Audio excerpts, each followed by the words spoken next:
अपने पसंदीदा शो के फुल एपिसोड देखने के लिए अभी डाउनलोड करें दंगल प्ले ऐप। कोई बात नहीं, मैं सब कुछ संभाल लूंगी। और वैसे भी बिजनेस में थोड़ा बहुत तो ऊपर नीचे चलता रहता है ना जी। कश्मीरा,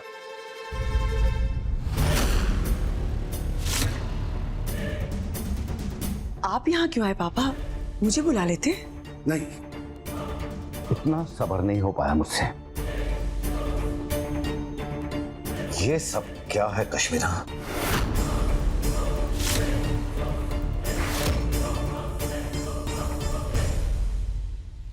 बिजनेस के बारे में बात ही नहीं हो पाई दीमा से।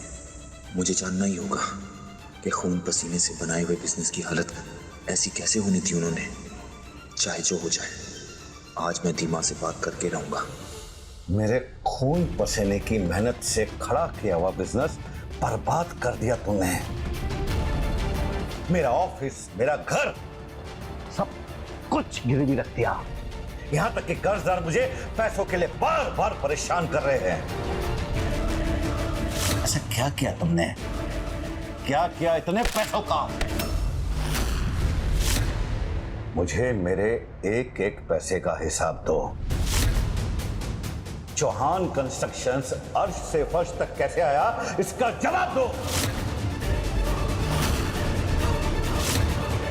जवाब चाहिए आपको?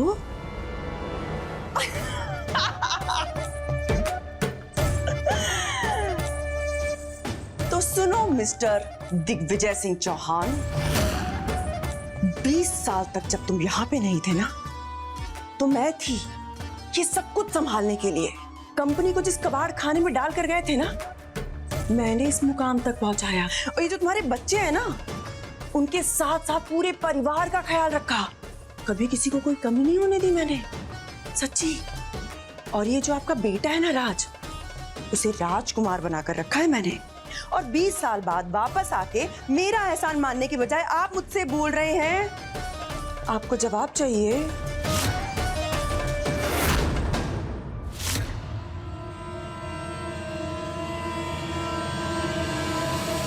देखो कश्मीरा, मुझे और गुस्सा मत दिलाओ।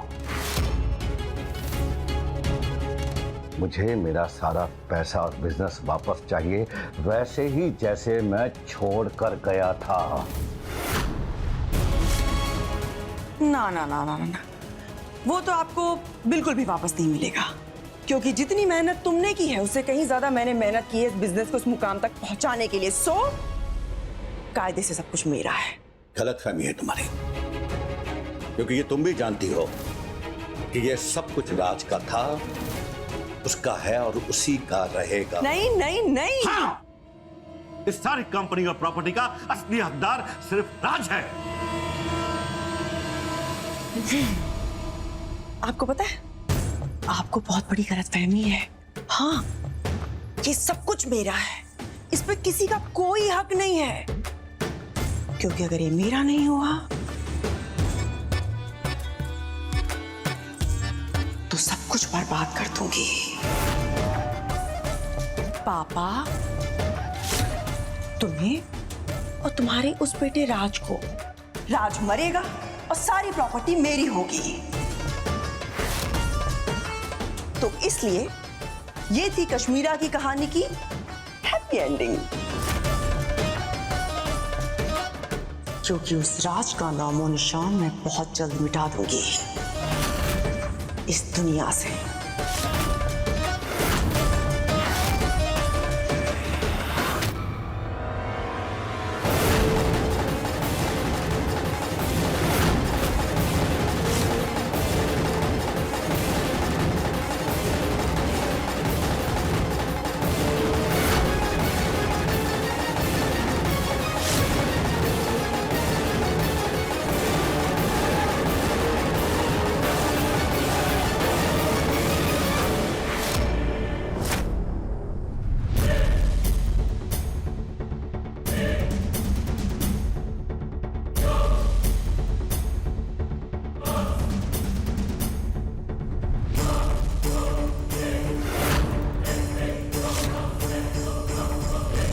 राज, ये यहां क्यों आए थे?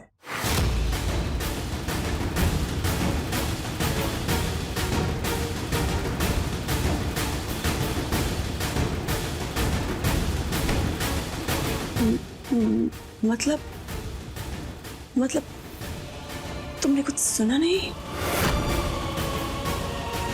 दीमा, ईयरबड्स पहने हुए थे मैंने, और वैसे भी इस आदमी की बातों में मुझे कोई दिलचस्पी नहीं है। भगवान का लाख लाख शुक्र है इसने कुछ नहीं सुना, नहीं तो मेरे सारे अरमानों पर पानी फिर जाता।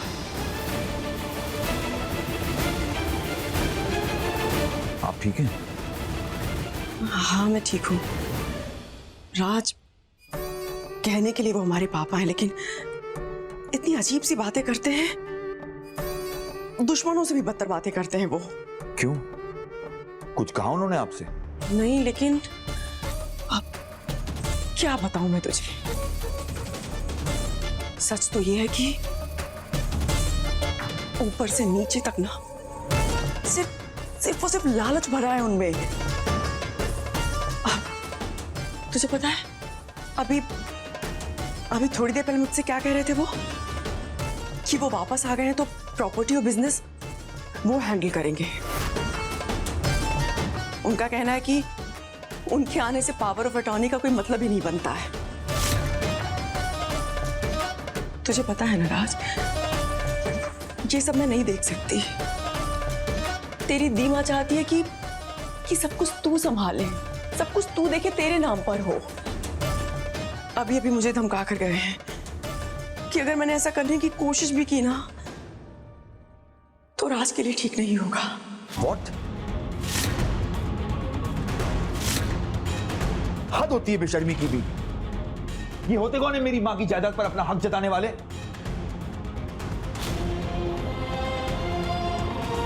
आप याद रखिए दीमा, इस बिजनेस में उनका कोई हिस्सा नहीं है। जो कुछ मेरी मां का था, उनके बाद मेरी दीमा का होगा। बस बात खत्म। जो करना है उन्हें कर ले। राज, तू ठीक है ना? हाँ, मैं ठीक हूँ दीमा, थोड़ी कमजोरी सी लग रही है बस। हेलो डॉक्टर साहब।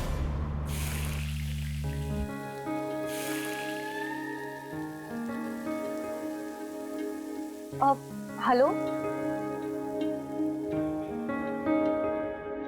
वो हमें आपसे पूछना था कि अभी जहर का थोड़ा बहुत असर तो होगा, तो श्रुति दीदी के पति के लिए अभी के लिए खाने में हम क्या बना सकते हैं? हाँ, 1 मिनट, हम लिख लेते हैं। हरी सब्जियों का सूप, तला भुना नहीं लेना है, मीठा भी कम से कम। हाँ, खिचड़ी भी ठीक रहेगी। सही कह रहे हैं आप, खिचड़ी खानी है। जी, आप फिक्र मत कीजिए, उनके लिए बनाएंगे तो हम भी खा लेंगे। जी धन्यवाद। अरे आज तुम खाना बना रहे हो? वो दादी जी, हमारी डॉक्टर से बात हुई थी तो उन्होंने कहा था कि श्रुति दीदी के पति को अगर सब्जियों का सूप पिलाएंगे तो जल्दी ठीक हो जाएंगे, बस इसीलिए। कितनी चिंता करती है तू मेरे राजवीर की, पर तू ये सब क्यों कर रही है? ललन से कहती वो बना देता। तुझे भी तो आराम की जरूरत है ना बेटा। अरे नहीं दादी, हम आराम करेंगे तो हमारी तबीयत और भी खराब हो जाएगी। और आप चिंता मत कीजिए, हमने अपने गांव का शुद्ध दूध और घी खाया है, हमें कुछ नहीं होगा। तुझे पता है बेटा, कल रात जो भी हुआ ना, हम बहुत डर गए थे, पर तू और मेरा राज मौत को छूकर वापस आए हो। ऐसा लगता है इसमें भोलेनाथ की जरूर कोई मर्जी है। दादी जी, आपसे एक बात पूछे? हाँ पूछो ना बेटा। दादी जी, वो अंकल जी 20 साल तक कहाँ थे?